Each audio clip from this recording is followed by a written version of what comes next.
Hello there, I am Gifty Auntie and welcome to TSP with Gifty Auntie.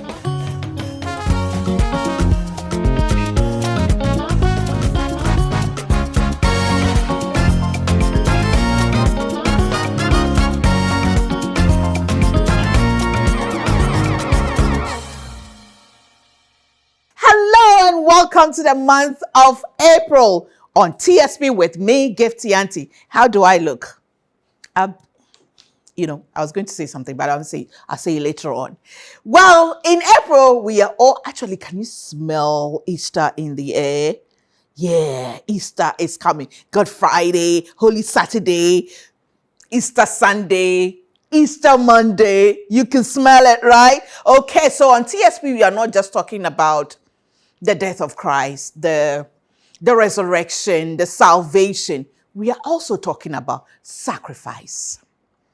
The sacrifice of our Christ, of our Lord Jesus Christ, of God who sacrificed his only begotten Son, about God who sacrificed his only begotten Son. And we as human beings, what are we sacrificing for the love of God? Motherhood is a mission, a vision, a ministry.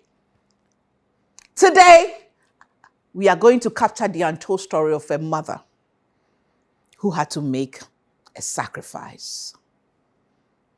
That seemed very confusing at the time. But now she says, Asha. What does Asha mean? Well, before I introduce her, let me say thank you to Amazing Grace Enterprise, to do opposite the fire service, for my fabric. And guess what? Guess who made my outfit? Guess. Yes. Asha by Jess. Yes, my guest today made this outfit. And you know me, I like to converse. I like to probe. And this is the second outfit she's made for me. And upon conversation, I realized she has a story that has to be said. Anyway, thank you to Avia Hair for my hair, my makeup by, the Global makeup products by Sigma, by Maybelline, my beads by, Twinny Craft by now. And to all those who support us, we say thank you. Ladies and gentlemen, let's put our hands together, even as we receive the brain behind Asha by Jess.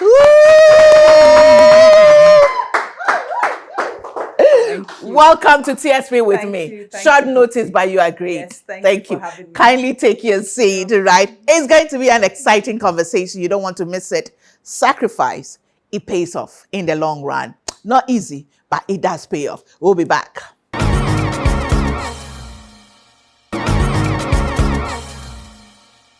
Welcome back to TSP with me, Gifty Auntie. This first Sunday, this first week, first edition of TSP for the month of April. And my guest is Mrs. Jessica Isaba Yeboah. She is the CEO and proprietress of Asha by Jess, the one who made this beautiful outfit for me. But before we get down to talking, let me say thank you to Kidsville, Everything Kids, where children's dreams come true at Kidsville. Don't miss out this Easter season. They have lots coming up for you. So you go there, have a great time. There are discounts, there are deals, there's fun going on. Please make sure you pass through that and have a wonderful time. We're also grateful to Vernat Mineral Water, which is, it has balanced pH level. Low in sodium. It has all the minerals that you need and everything health that you need in a good drinking water. And also believe in giving back to society by changing lives and sharing love wherever they find themselves. And now to my dear, now that I know she's Ifwe Seba, that's how I'm going to call her. To Madam Ifwa Isaba. Welcome to TSP with me, Gifty Auntie. Good to see you. Thank you so much for having me. Short notice, but you agreed. Yes. Thank you. Thank Thank too. you so much. What's the meaning of Asha? So Asha is derived from the Bible. So this was a child born to the house of Jacob. So Leah's handmaid, that's Zilpah, bore this child for Jacob. And Leah said, now women will call me happy. Women will say I'm a happy one, blessed one. So for me, at this point in my life, it's my happy place. So I decided to call the brand Asha by happy Jess. place. Yes, yes. Well, why do you call this place your happy place? Yes, I think it's been this point in your life, yes. this place in your life. Yes, it's been a long journey. So it started.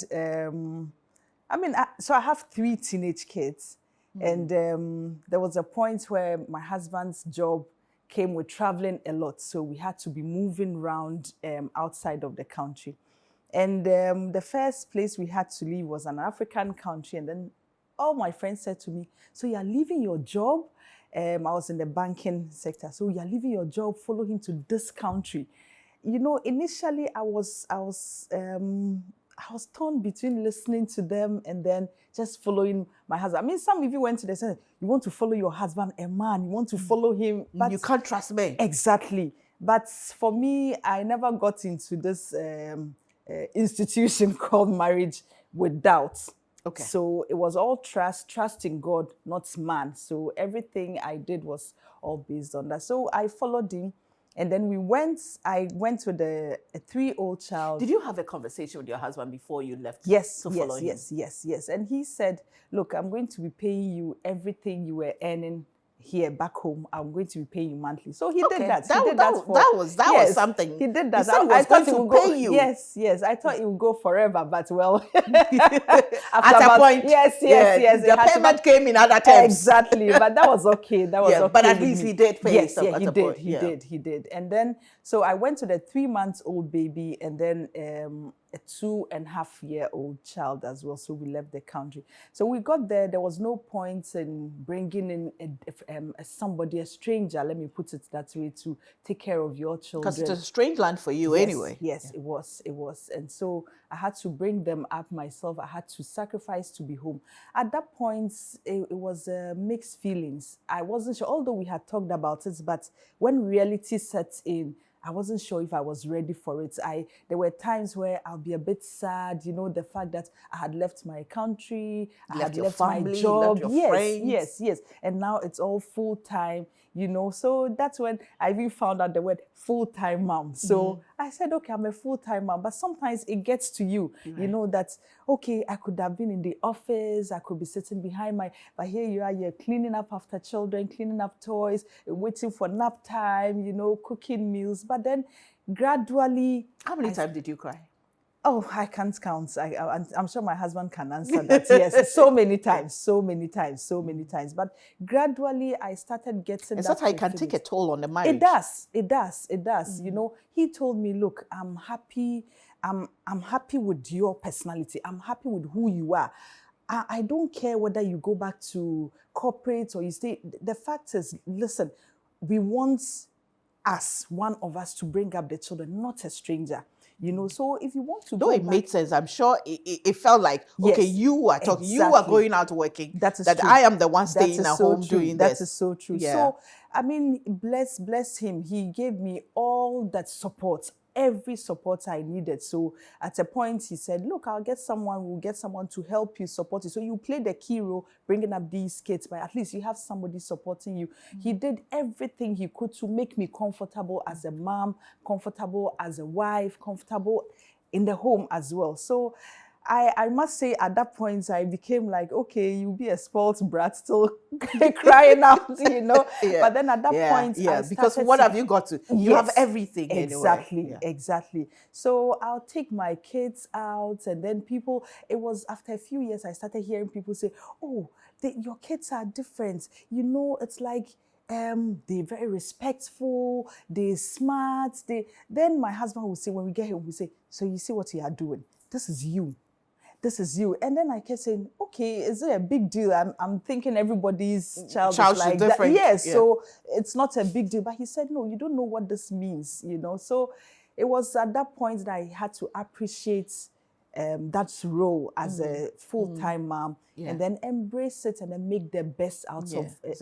Hold on to Jessica. Let's talk about this. This is something that women go through. I go through that. So being provided with everything, having the money, the comfort, it's not the same as having fulfillment. Yeah.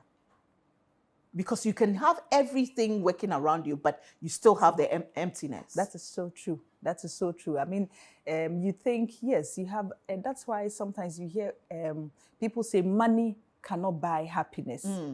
You see, you may have everything, all the money in this world, but sometimes there's always a void somewhere. And for me, that void was that state of confusion. Is it worth going back to corporate? Is it worth staying home? So from there, I decided to... Before we go, let's look at your educational background. Yeah. So I did, I went to Central University. So I'm a Hobson, right? Yeah, proud Hobson, yeah. And then I did my university education. Just in case you don't know what Hobson is, Holy Child, yeah? Yes, it is.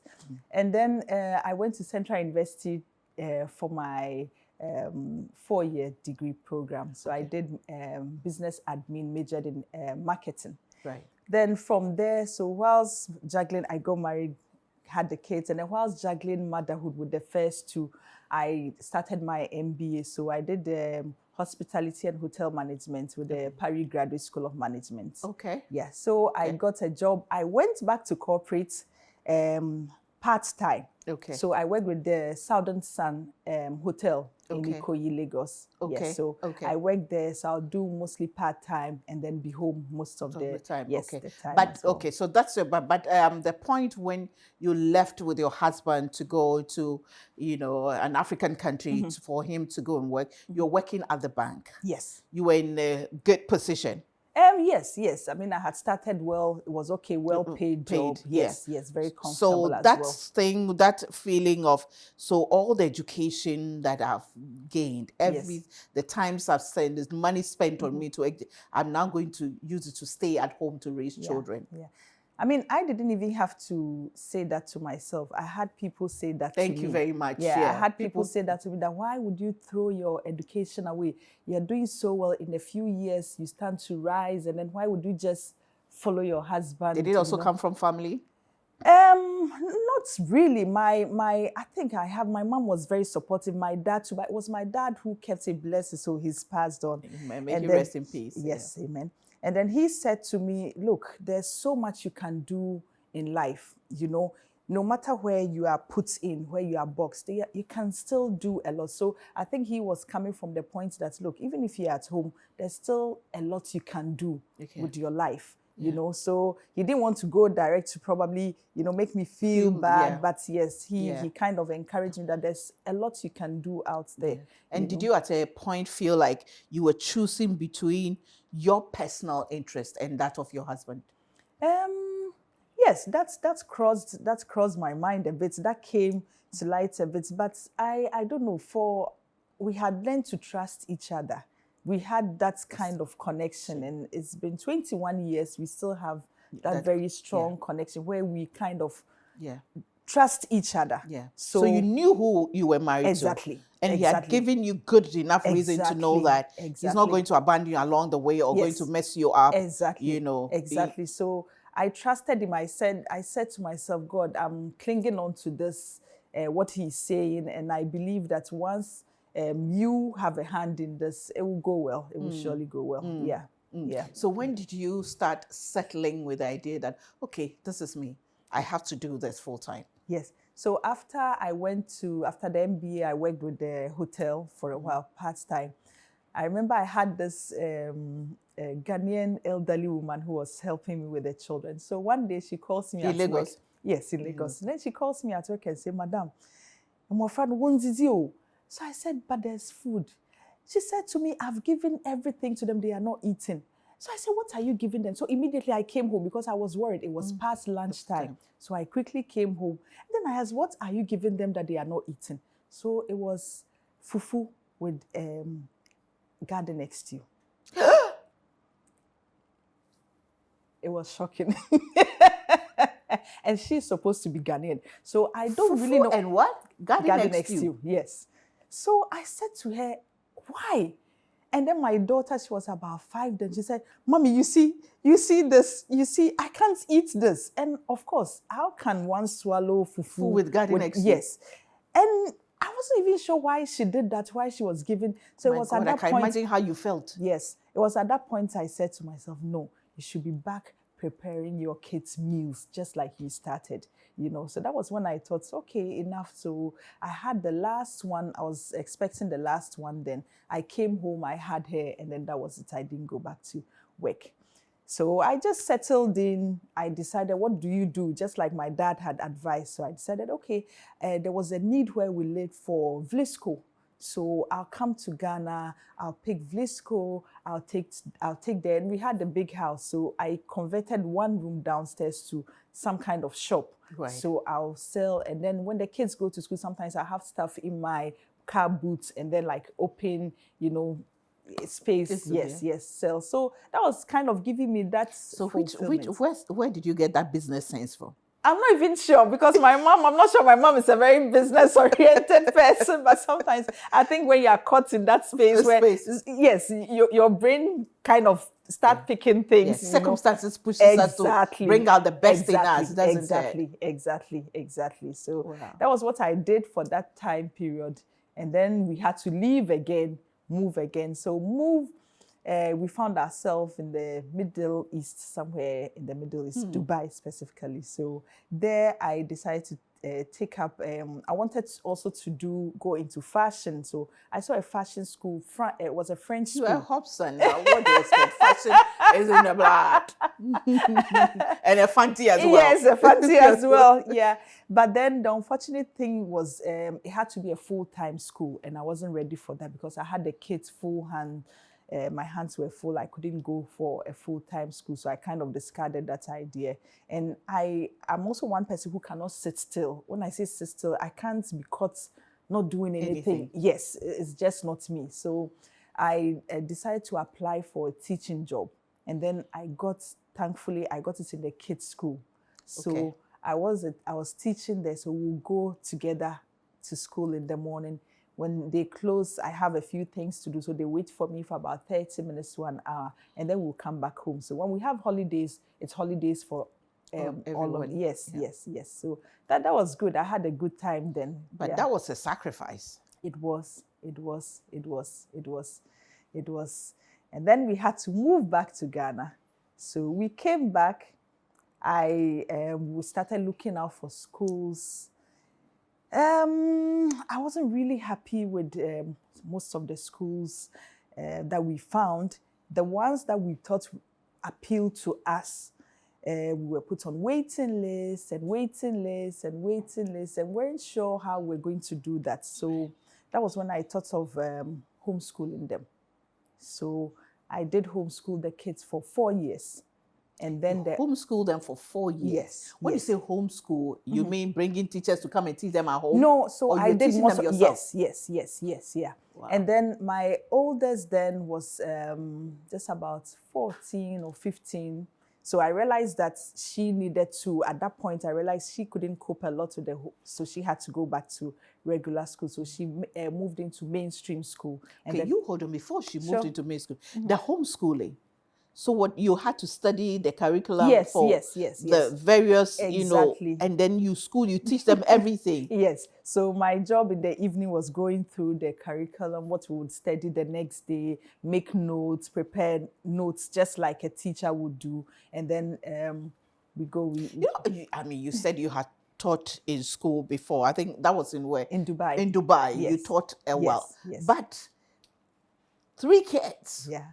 Different age levels. So you had to teach them different things. That was the challenging part. Yeah, so you had to, that was when I realized that sometimes your brain kicks. it has a part where it kind of brings a lot in when you least expect. So and they were quite young. It was just about 2 years, 2 and almost 3 years age difference, but then different grades, definitely. So the little one, there was a lot of activities. So you had to plan the week. And then you pick the daily task for them to do. So when it's math, then we have math studying for both of them. So by which time the oldest had gone, yes. So for the 2 of them, it was math. It had to be math for the 2 of them. It was English the same. Yeah. How was it for the older one? You taught them at home for 4 years, going back to mainstream?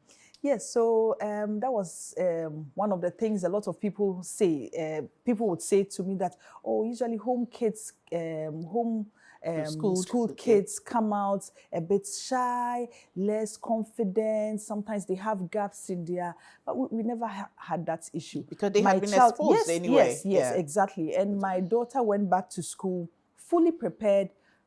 She was out there, she was doing so much in the school, very confident as well, went on to be And she became a head girl. head girl, yes, before she left for university. And then the second, so I had the two of them. And then when the boy was in year 7, we thought this was a good time to reintroduce him to mainstream school. So he went also in, started not shy. I mean, he naturally was a bit of a shy person, quiet person, but his personality, true personality, had started showing. So he went a bit confident, started, and then became super confident. But And now he is a head boy. He's a head boy as well. Yeah, but for me, I tell people, look, if you have the opportunity to homeschool, it needs a lot of sacrifice, especially for a parent. Right. You need to put yourself out there because there's so much you are bringing them. They are in their formative stage. There's so much going on with them. So you've got to be there. You can't just leave it for anyone. I mean, some could bring in other resource persons to fill in the gap, which is also okay. It's fine because I had to do that because my son at a point in time, the math, he was just shooting up and I couldn't keep up. Yes, so I had to bring in, exactly. So I had to bring in a resource outsider to just help him just for the math. And for me, it was at this point that I started realizing what they were capable of. So I got to realize my little one was very artistic. Even with the curriculum, at a point I realized that I couldn't use the same for the two of them. My son could easily adjust to the Cambridge. It looked boring, but that was him. He could the math and everything. My daughter, no. It had to be pictorial. Everything had to come with things that appealed to her senses. Yes. So we had to change. So I was using one curriculum for her and another for my son. And it was at that time I started realizing what they were capable of doing. Those things that you easily miss. So I realized, okay, this girl was a bit artistic, so I was encouraging her. We had a whole box full of books and art stuff, books on art and stuff. So I could see her do. And now, when she started school, it got to a point I was like, oh, you should take on art. She said, no, I don't want to. And now I'm so amazed because she did her first portrait and I was blown away. And I said, but this is you. This is something that I saw was there.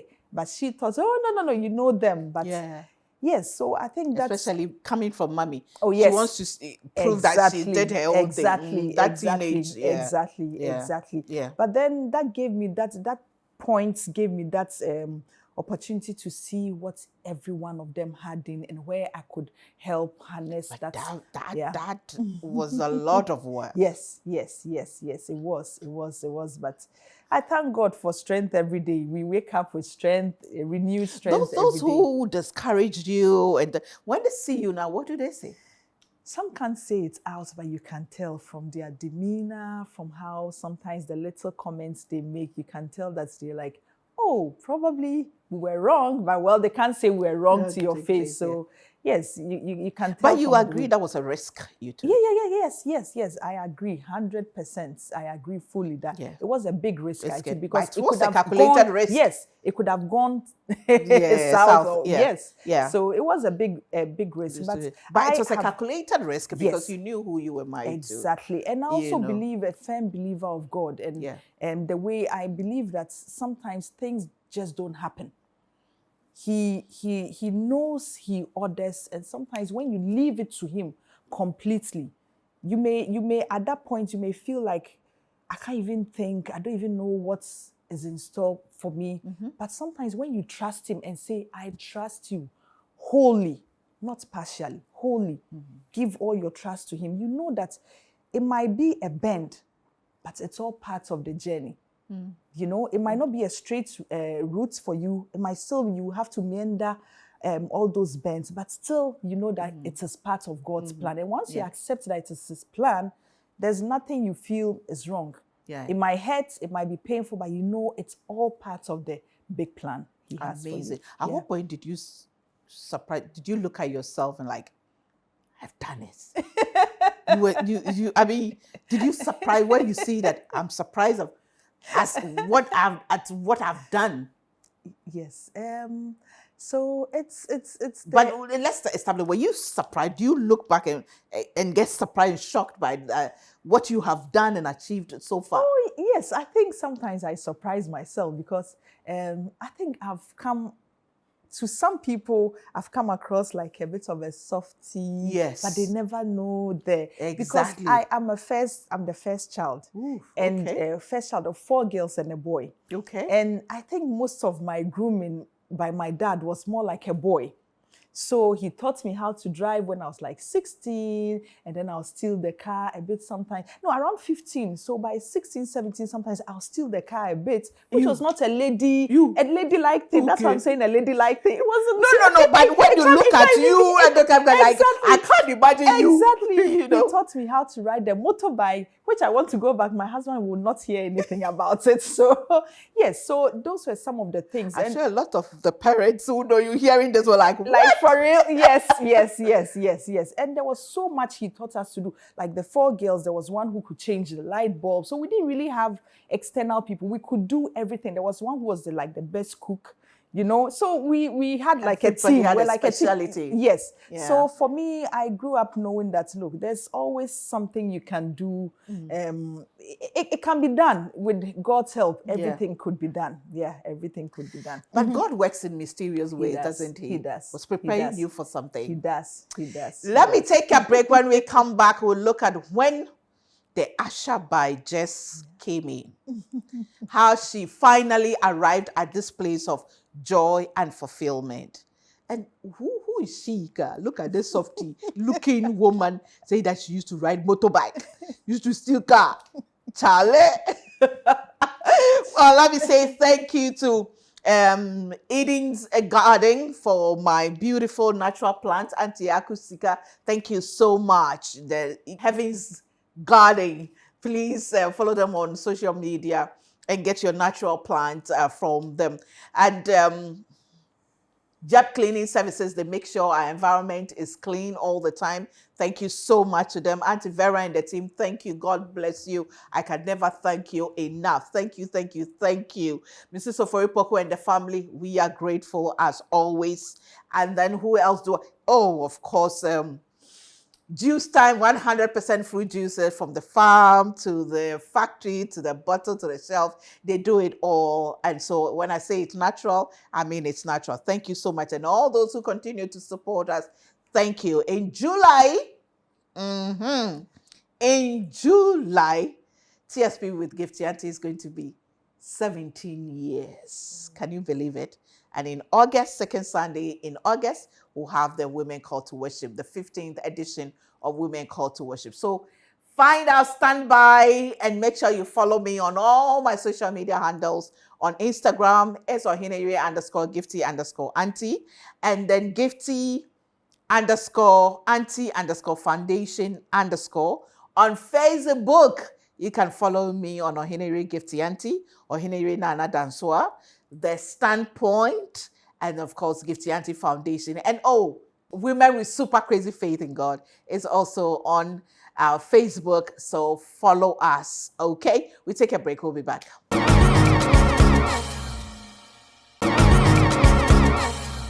Welcome back to TSP with me, Gifty Auntie. And again, I say thank you to Amazing Grace Enterprise for my fabric and my outfit 2-piece. You know, it looks so...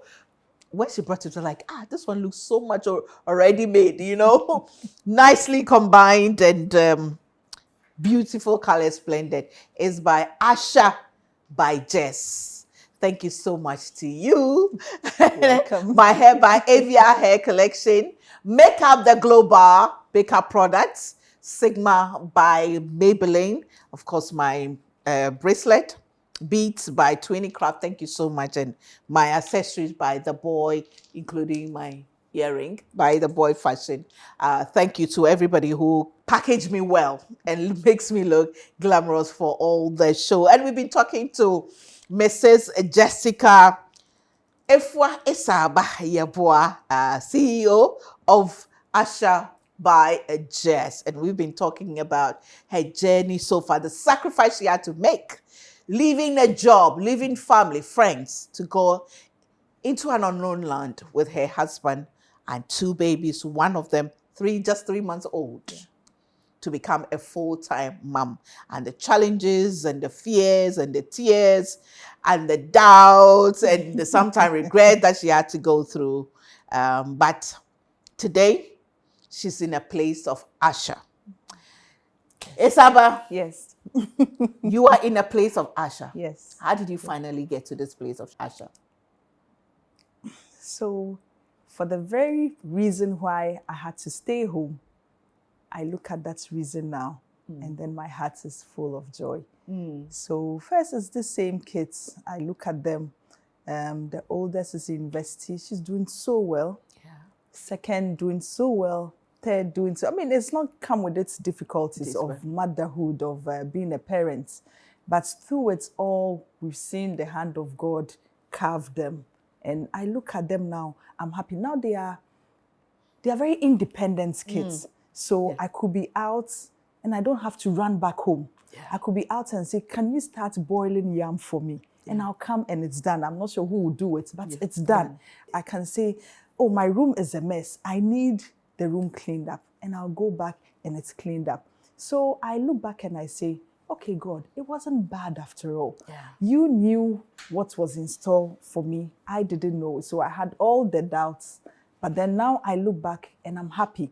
Now I can go out and then not think so much about the children. When I say not think so much about them, not like they are babies where you have to think of what they will have to eat. You have or to somebody's giving them fufu and groundnut exactly. And the garden next to you. Yes, Lord. yes. They can just, my son will make meals by himself. He can just grab fresh chicken from the freezer, and then before you know it, he's making something for himself. Yeah. Just that your whole chicken, maybe a chunk of it will go. Thank you very much. For one meal. For one meal, yeah. So I think I'm happy now. I'm contented now. Yes, yeah. How did the sewing come in? So when did you have any sewing background? I know in Lagos you went into business, selling the Vlisco fabrics and all that. So when I finished secondary school, while the period where you have to wait to go to university, there was that gap about 2 years you had to wait. Yeah. So at that point, during your time, there was a backlog. Exactly. So we started these classes in Legon to prep for university. So the plan was going to go to Legon. So we started all the classes, the pre-uni classes. And then at that point, a part of me still wanted more. So I told my dad I wanted to go to Joyce Baby. It used to be in Osu, somewhere in Osu. So I wanted to go in, but my dad wouldn't hear of it because I think, now thinking about it, I think he thought maybe if I got in there, I would never continue your education. my formal education. So he didn't even want to hear about it, so we let go. I finished, so at the waiting time, I just thought that's when Central University started. And I said, I'm going to do it another year to go to Legon. I'm not even sure what's like. So I just went to Central University. I finished, got married, we left. But then when I got to Lagos, one of the first things I bought for myself was a sewing machine from Game. I wasn't sure what I wanted to do with it, but then I bought it. And then somebody introduced me to a lady who was into fashion. She made a few clothes for me, and it was very good. So I said to her, I want to learn the basics, and I have a machine already. So she said, okay, I can come and take some lessons with you. So I got it ready, and then she would come home. We started how to draft patterns. And then just a few weeks, we decided we'd do twice a week. A few months into that, we had to move. So I had to pack the machine away, never touched it. So we came back. I didn't even touch it. But how long were you out? 10 years. 10 years. You were out of the country of Ghana, going to different countries. Yes. So we came back, homeschooled. But when the last child went to school, my little Asida, it was... Hey, Sister Asida is no more little. Yes. Hey, my bestie. She's no more Yeah. When little. she went back to school, I just felt empty. I felt like there's nothing else to do. So I just stayed up for these ones. And now life was like, okay, in the morning you prep them. I make their meals to take to school. I prepare for my husband to take his to work. And then I just, Then what there. next? What's You're next? there. I'm just there. And then my husband will say, read, watch TV, do. But then Easier said TV, than done, yes, isn't it? the TV didn't appeal to me. I'll just go around the house. And So I'm you not felt like you're much losing of a, yourself again. Exactly. One who will just sleep. No, sleeping is not me. So it just wasn't working. So he came back one day and I said to him, no, I've got to go back to work. Did you at a point feel like, Charlie, all that the people were saying is true? Now Maybe look at me. that's it started coming back again, again, And then I said, no, I want to go back to work. I want to go back to corporate. And then he said, no, there's something not right with you. Why would you want to go back to corporate when everybody now wants to probably start doing their own thing, and then you want to go back? What will you achieve from this 8 hustle morning rush and then coming back late and then the kids as well? How are you going to? So he said, you know But what? why were you so hooked on going back to corporate? Nothing. I just felt like I wanted to be seen Oh, doing that's something. Okay. And then he said to me, it's not important what people think. It is between the two of us. If I know you are doing so much at home, when I come, the house is clean, there's food to eat, you make the home very comfortable. And he said to me, look, I'm one of the few guys who probably always rushes home after work because I know there's always comfort, there's always peace, there's something good waiting every time. But still, a part of me just wanted, because I felt like this was nothing. This was a natural thing to do. So I just wanted to do the one that's probably everybody will say, oh, you struggled to do, Right. And then he said, you know what?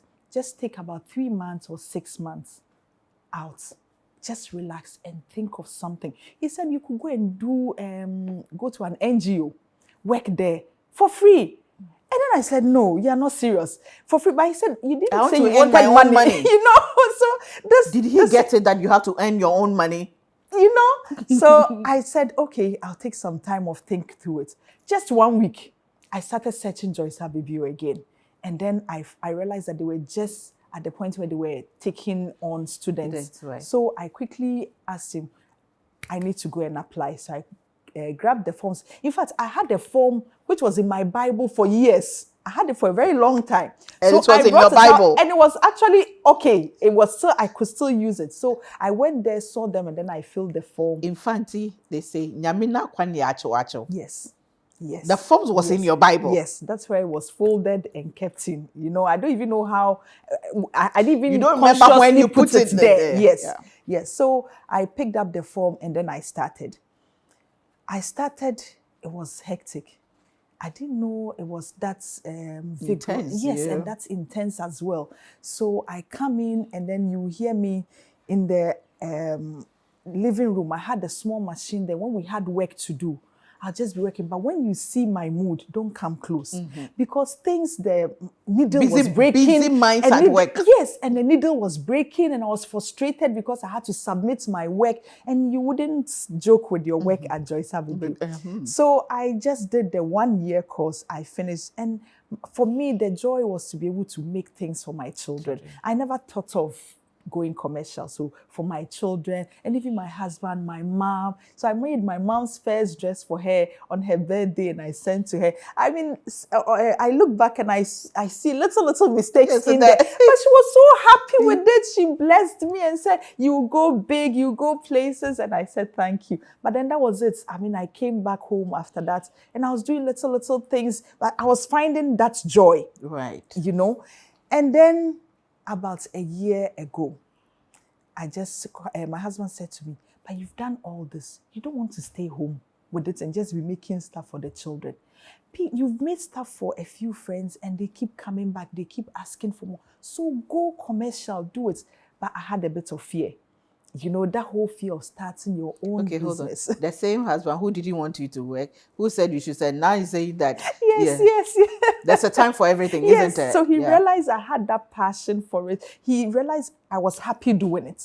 So Would you consider your husband as your soulmate? Yeah. Kwabena is everything.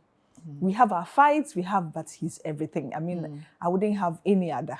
I like that. We have a fight. yes. I want to paint This woman is not a softie, Yeah, but gosh, she's been there throughout from day one till now. It's been 21 years. He's still 21 there. years of marriage.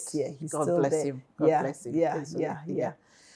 So he said to what? You can't stay at home and be He said, sewing just for the kids. Yes. So I converted a bit of our balcony and a bit of space into my workspace. And then I started there. Then I realized, okay, the way things were going, I needed one more person, somebody to help. And then I realized I couldn't be bringing in people also into my home because of privacy. You want that kind of privacy for your family, and you could have people coming in, want to try on things. So we started thinking of where to go. And then my parents gave me a place. My dad is passed on, but my mom got a place that they weren't using. So I moved in and then I started. So that's when I thought, okay, I've got to give it a name. Then I looked for, so Asha came to me. That is my happy place, blessed place. And I think that is where I am now. In my own, I mean, it might not be the happiness of the world. It might not be the happiness people want to see, but truly deep down, I'm happy. I see how my children look at me, how they ask questions. And the first time I bought a chair for my small space, and then my son said, hey, now you're the big woman, now you're the boss lady. The way he said it. So when I wake up, I said, okay, guys, I'm leaving for work, I'll be back. And then I make their meals, say, hey, now you're talking like I'm going to work,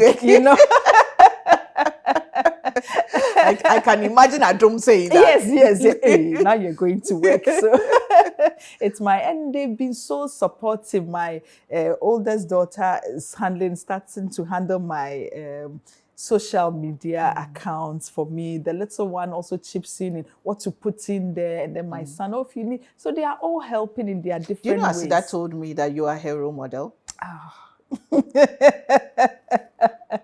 During last year, during the Teachers' Day, I think I went to their class to teach, and I was asking them. She said, "My mom is my role model." Bless her. She's been my handbag for a very long time, so there's never me without Asida. Now she's growing up. She's becoming a bit of an independent person, right. But we still have a very good bond. We fight a lot. We have our fight. Mommy-daughter fight. We fight a lot. But then the next minute we are back again. Whilst fighting, she'll tell you, I see something in your eye. Let me try and remove for you. Whilst in the fight, the middle of the fight. So she is one. Wow, you have such a journey. Yes. In all that we've talked about so far, apart from your parents' bed coming in, your husband, and I spoke to my husband, and my husband did this, and my husband did. How important is it to have that kind of relationship with your husband as couples? To have that kind of communication bond where you can be able to say that if he says it, not that you didn't have a mind of your own, because you could have said no anyway when he told you. But then you trusted enough to say, okay, if he says, let me try. Not without hesitation, not without fears, but you did try. So, marriage is a union between two people, and then you become one. So one-mindedness. And where you start to disagree, you may disagree on some things, but in the end, you still have... You have to converge. Yes, at a point. So for us, that has been that thing with us. So look, if I was going through a lot, going through difficulties, I was angry about things, he will call me, and then sometimes whilst praying, he will pray and not even say there is a God. So help all those who are struggling with indecision, struggling with this, help them to come to the point. And then I'll look at him and say, okay, is this really a prayer, a genuine prayer? But you see, he will pray with me, and then we've always been there for each other, encourage each other. He embraced my family. He became like a part of my family. And my sister saw him as their big brother. My younger brother saw him as a big brother. So for me, I couldn't even come to the point where it was like, put him on the side. I showed him a lot of respect because, yes, that is how it's supposed to be. Respect, not meaning I didn't have my own mind. I didn't have, yes, we sometimes will disagree and then agree on some things, come to some conclusion. But he's been a focal point, yes, in the family, that I couldn't What did he say when you told him you were coming on my show? He said, oh, really? That is so good. Then he said, how do you feel? I said, I'm nervous. He said, you'll be fine. Go on. He has something going on today. So just before we started, he sent it there. He said, are you okay? Are you there yet? I said, yes. He said, you'll be fine. Go, we'll talk later. Yeah. God bless you. Yes. God bless you, Mr. Yeboah, right? He's been supportive. Mr. Kwabena Yeboah. Yes. God bless you. Yeah, but he's been very supportive. When I was at Joy Sababu, there were times that I would end at 6:30, 7 p.m. He has the kids in the car and they are waiting. Everybody knew me because they see the car there. They said, your husband is waiting. He's fine. He's just waiting. I mean, that's part of him I still cannot understand. Even when we're dating, I was doing my service in Takoradi. He would turn up. I'll come to, during weekends and then leave like with the first bus because I had to be at work in Takoradi, Port and Harbors. By sometimes 3 a.m., he'll call me and say, I'm at your gates. Take your time. And then whenever you are done, I'm waiting. He would take me to the STC, wait till we board, and then when we are leaving, that's when he's driving. And he's already dressed because he has to go to the office immediately. So he has that part of him that I still can't understand. Tell him I'd love to interview him. I want to understand this man. Yes, I still don't understand that part of him. Wow. Sometimes he can get on your nerves, but that part of him, no, you can't take that. So he's been supportive. The times I had to go and submit my work, he was always there. He'll pick me up, take me to do. Sometimes I'll be stitching in the car and he's driving. And he's trying not to go through potholes so that I don't, because I had to submit my work and then I'm still doing the hemming in the car. He's just been Look into the camera and say something to him. Kamna, I cannot thank you enough. And God knows my heart that you've been a wonderful husband and you've gone through this journey with me, and I know God has blessed us with many years ahead. So God bless your every effort, your every sacrifice. And I know in due time, I know how you feel. I know the sacrifices you are making, but God will definitely reward you in good time. God bless you, and I love you. And I say amen and amen to that. This is a beautiful story. This is a total story of sacrifice, of fears, of uncertainty, of risk, but also of reward for the sacrifice.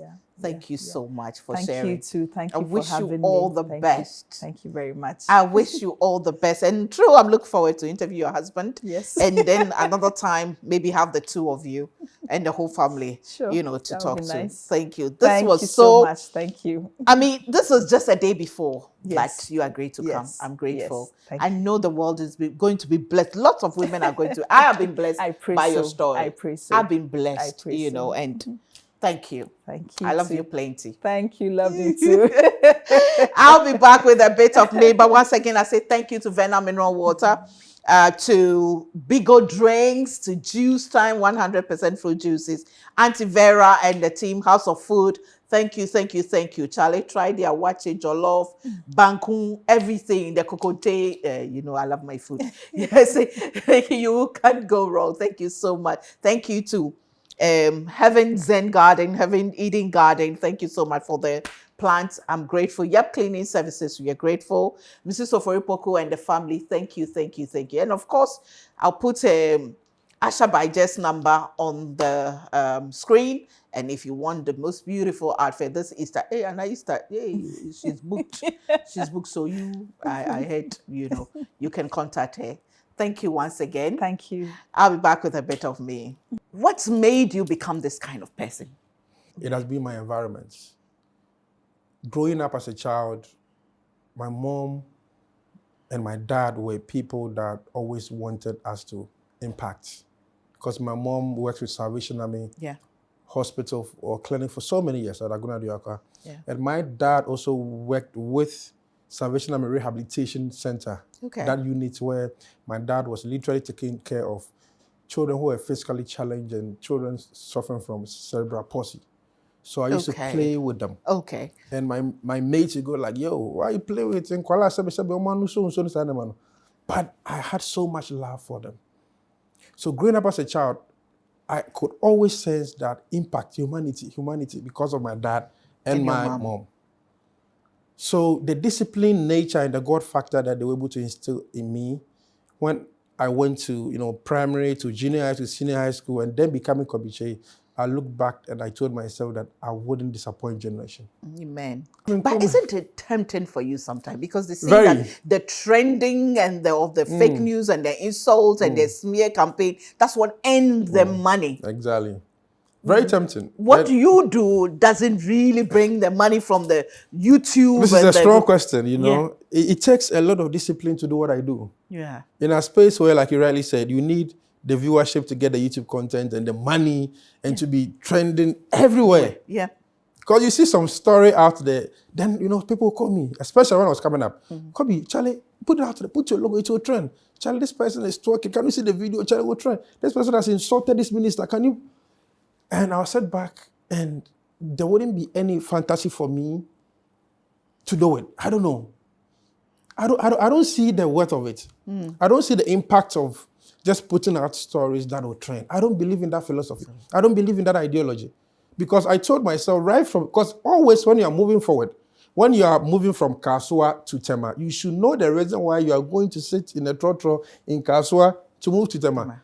If you don't know the reason why you went to the station, your rudiments, the foundation, if you don't know why you are starting, it means you don't know where you're going.